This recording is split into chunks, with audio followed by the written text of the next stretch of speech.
Alberto Cortés Ramos es catedrático de la Escuela de Ciencias de las Escuelas de Ciencias Política y Geografía de la Universidad de Costa Rica y coordinador de la Cátedra Centroamérica.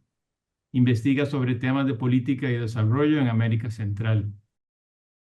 Yo creo que estamos en una coyuntura electoral atípica porque estamos posiblemente presenciando el fin de lo que se ha denominado la Segunda República y que inició con la Asamblea Constituyente de 1949 y por lo tanto podríamos estar viviendo y siendo testigos de una elección que no solo va a cambiar gobierno, sino que podría empezar a transformar un régimen, el régimen político y la arquitectura misma del Estado costarricense.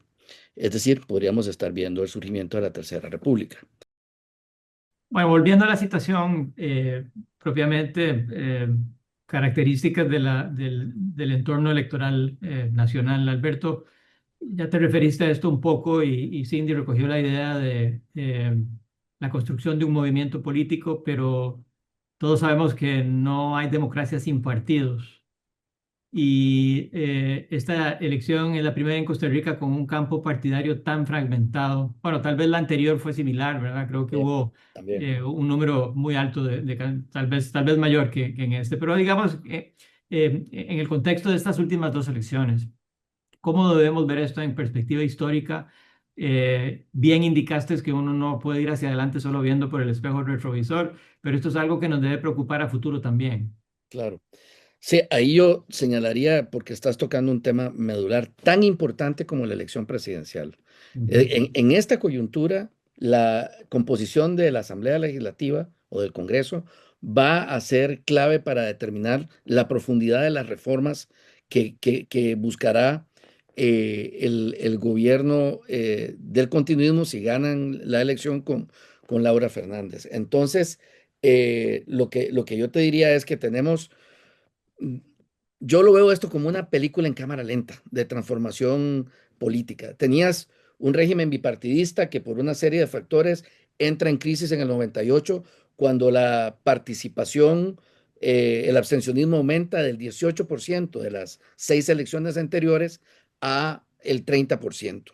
En parte eso sucede por una serie de malestares acumulados que se tienen en el periodo 90-98 y luego entramos a esta fase de un sistema multipartidista con un partido Liberación, que había sido el partido hegemónico del periodo anterior, debilitándose.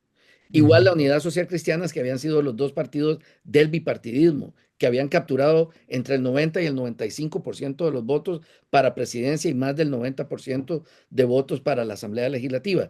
Entramos entonces a ese interregno que de alguna manera es una transición a la espera de que pudiera reconfigurarse el sistema de partidos. Y creo que eso fue lo que se hubiera esperado que el PAC hiciera, que el PAC se volviera un nuevo partido con capacidad hegemónica o por lo menos que pudiera jugar en igualdad de condiciones. Vean, el PAC nunca logró ser un partido nacional. Siempre estuvo concentrada su votación en la zona urbana. Fue un partido urbano y digamos, eso debilitaba la posibilidad de eso. Y tampoco tuvo mayoría parlamentaria. Los partidos y los gobiernos del periodo multipartidista, si se puede llamar de esa manera, tuvieron asambleas fragmentadas, incluyendo el de Chávez. Este gobierno no pudo avanzar la agenda y por eso insisto en que Chávez entendió eso muy bien y decidió avanzar en la parte del ecosistema de información porque le declaró la guerra a Teletica, que es el medio televisivo principal, y a La Nación. Desde la campaña, lo dijo con nombres y apellidos, voy por ustedes, les voy a tirar un tsunami. O sea, es que la retórica de él es de verdad muy agresiva.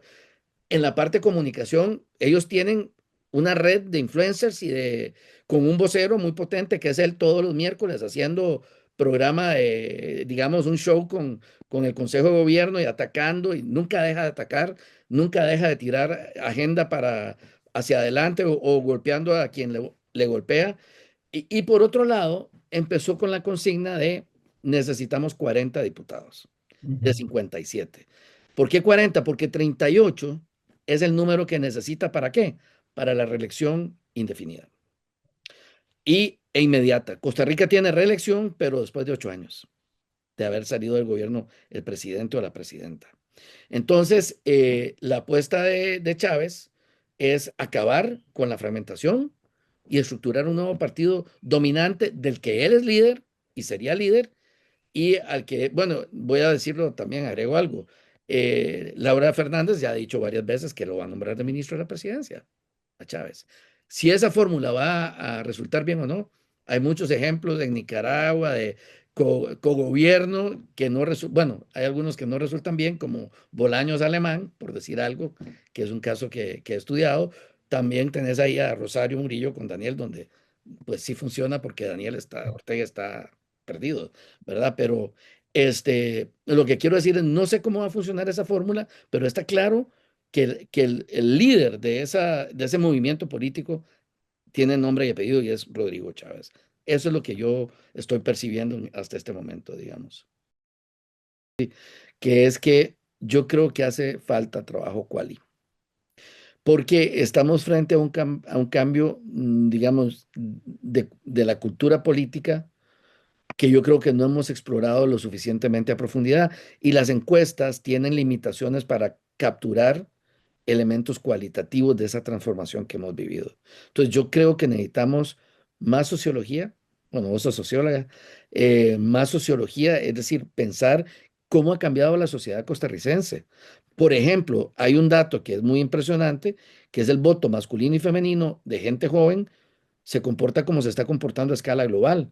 Es decir, los hombres votando conservadoramente y las mujeres votando bastante más, de manera más progresista, para decirlo de alguna manera, en términos de derechos, derechos humanos, derechos de las mujeres.